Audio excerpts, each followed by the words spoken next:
Hello student, welcome back in my YouTube channel इसके academy. काफ़ी दिन के बाद मैं आपके लिए एक चैप्टर लेके आया हूँ। इस चैप्टर का नाम है the eagle and beetle, class 8 new wise English text book का चैप्टर नंबर 12। तो चलिए इस चैप्टर को देखने से पहले थोड़ा सा वॉच कर लेते हैं इसके ऑथर यानी पोएट के बारे में। इसके पोएट है विक्रम सेठ। बॉर्न हुए हैं 1952 में यानी 1952 में। प्योर इंडियन है, इंडियन पोएट है, नॉवेलिस्ट है, ट्रैवल राइटर। इट मीन्स इन्होंने मैक्सिमम कुछ जो भी कुछ लिखा है वो ट्रैवल राइटिंग का मतलब ये होता है कि जर्नी बेस्ड राइटिंग। हर चीज़ में उनको जर्नी दिखाया जाएगा उनके वर्क्स में। Known for his verse novel, specially इनको काफ़ी फेमस किया गया, ख़ास तौर से इनके एक वर्स नॉवेल, एक ऐसा नॉवेल जो पोइटिक मैनर में लिखा गया, और वो नॉवेल है द गोल्डन गेट। 1986 में ये पब्लिश हुआ था, जिसको काफ़ी फेमस किया गया। And he is also famous for this novel and his epic novel. इनका एक नॉवेल आया लॉन्ग नैरेटिव जिसका नाम था अ सुटेबल बॉय, ये भी काफ़ी फेमस रहा, जिसके थ्रू ये काफ़ी फेमस हुए। सेठ has also published 5 volumes of poetry. इन्होंने नॉवेल के साथ साथ पोएम भी कुछ लिखा। 5 वॉल्यूम्स अब तक मार्केट में आ चुकी है, जिनमें से एक पोएम आपके सामने सिलेबस में है। यहाँ पे चलिए देखते हैं क्या है इस पोएम में। इस पोएम को स्टार्ट करने से पहले आपको मैं बता दूं कि पोएम का जो कंटेंट है इसमें 3 कैरेक्टर्स हैं, मेजर कैरेक्टर्स, जिसमें एक ईगल है, ठीक है, और 2 फ्रेंड्स हैं, हेयर एंड बीटल। तो ईगल जो है हेयर को स्नैच कर लेता है और उसके बाद बीटल उससे कैसे रिवेंज लेता है, ये पूरा का पूरा इस पोएम में दिखाया गया है। तो चलिए देखते हैं पोएम को। A beetle loved a certain hare and wandered with him everywhere. Actual में क्या था, बीटल और हेयर, हेयर मीन्स खरगोश, रैबिट, दोनों फ्रेंड थे और दोनों एक साथ घूमते थे, यानी दोनों एक दूसरे को लव करते थे। स्पेशली बीटल जो है लव करता था किसको, हेयर को, और वंडर्ड, वंडर्ड का मतलब घूमते थे दोनों एक साथ एवरीवेयर, हर जगह, ठीक है। दे वेंट टू फेयर्स, वो मेले में जाते थे। एंड फीस्ट टुगेदर, फीस्ट का मतलब सेलिब्रेट, कोई भी फंक्शन, कोई भी पार्टी, कोई भी चीज़ का जो सेलिब्रेशन वो एक साथ करते थे। Took walks in any kind of weather, और कोई भी वेदर हो, कोई भी मौसम हो, वो एक साथ घूमते थे, एंजॉय करते थे। टॉक ऑफ द फ्यूचर, और घूमते टहलते थे तो बात किसकी करते थे, फ्यूचर के बारे में बात करते थे। एंड द पास्ट, और पास्ट के बारे में बात करते थे। On sunny days are overcast, specially ये बताया जा रहा है या तो सन्नी डेज होता था या तो ओवरकास्ट होता था, यानी बादल छाए होते थे, यानी कोई भी मौसम हो इनके ऊपर कोई असर नहीं पड़ता था। दे यूज टू एन्जॉय, ये एंजॉय किया करते थे। But since their friendship was so pleasant, यानी हर मौसम में इनका जो फ्रेंडशिप होता था प्लीजेंट होता था, काफ़ी सुहावना होता था, काफ़ी एंजॉय वाला होता था। Lived for the most part in the present, अब यहाँ पे देखिए आप नोट कर सकते हैं, but since their friendship was so pleasant, lived वो ऐसे रहते थे, for the most part in the present, यानी एक्चुअल में क्या होता था कि वो हर वक्त एक ही साथ रहते थे, यानी घूमते टहलते थे, वो कभी एक दूसरे से जुदा होते ही नहीं थे।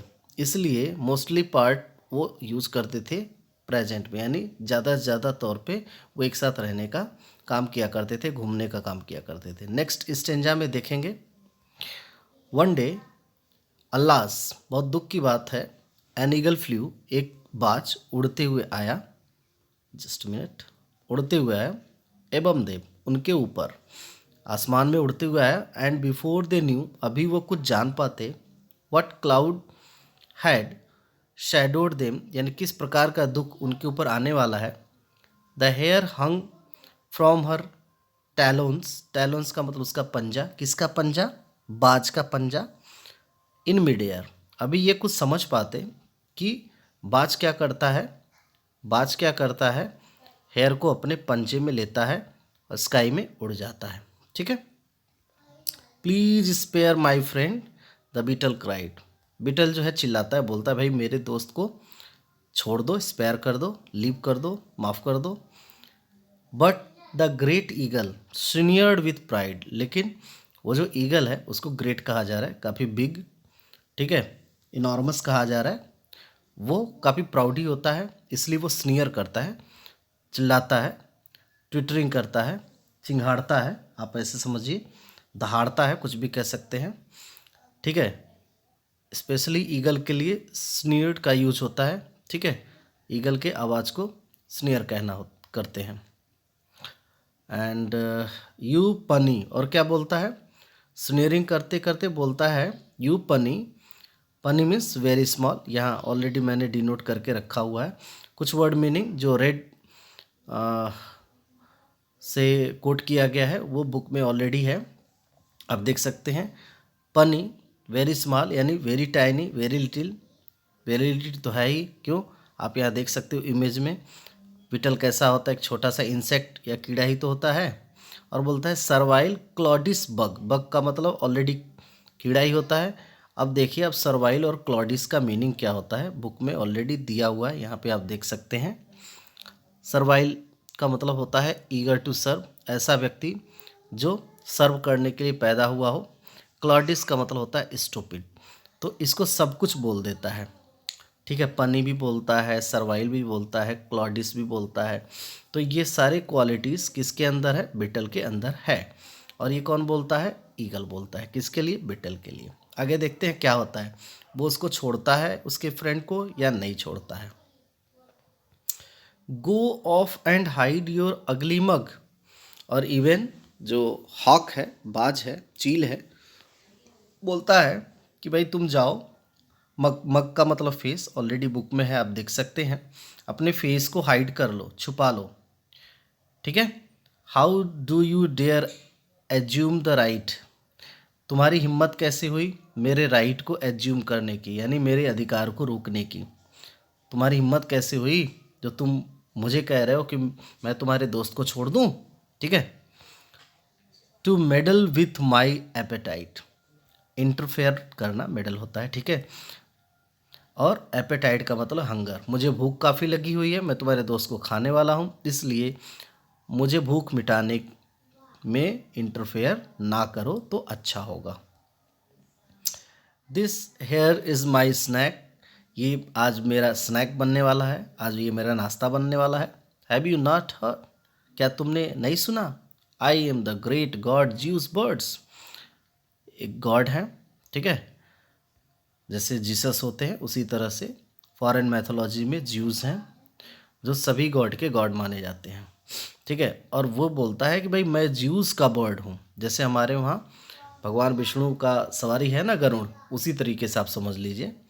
नथिंग कैन हार्म मी, और फिर बहुत प्राइडली, बहुत प्राउडली बोलता है, प्राइड में, नथिंग कैन हार्म मी, कोई भी चीज़ मुझे नुकसान नहीं पहुंचा सकती। List of all a slow pathetic drowning ball, even तुम भी नहीं, क्या क्या और भी नाम देता है, तुम स्लो हो, पैथेटिक हो, बेचारे हो, drowning ball, drowning ball you know, यहाँ पे बुक में ऑलरेडी दिया हुआ है, मेकिंग कंटिन्यूस स्लो साउंड, यानी धीरे धीरे बुनबुनाते हो, तुम मेरा क्या कर सकते हो। सो आई होप इस 3 पैराग्राफ में स्टेंजा में आपने देखा, पहले स्टेंजा में दोनों की फ्रेंडशिप की बात हो रही है, सेकंड स्टेंजा में आपने देखा कि किस तरह से बिटल का जो दोस्त होता है हेयर, उसको उड़ा ले जाता है एक ईगल, और थर्ड स्टेंजा में आपने देखा कि किस तरह से जो ईगल है बिटल को किस तरह से नीचा दिखाने का काम कर रहा है।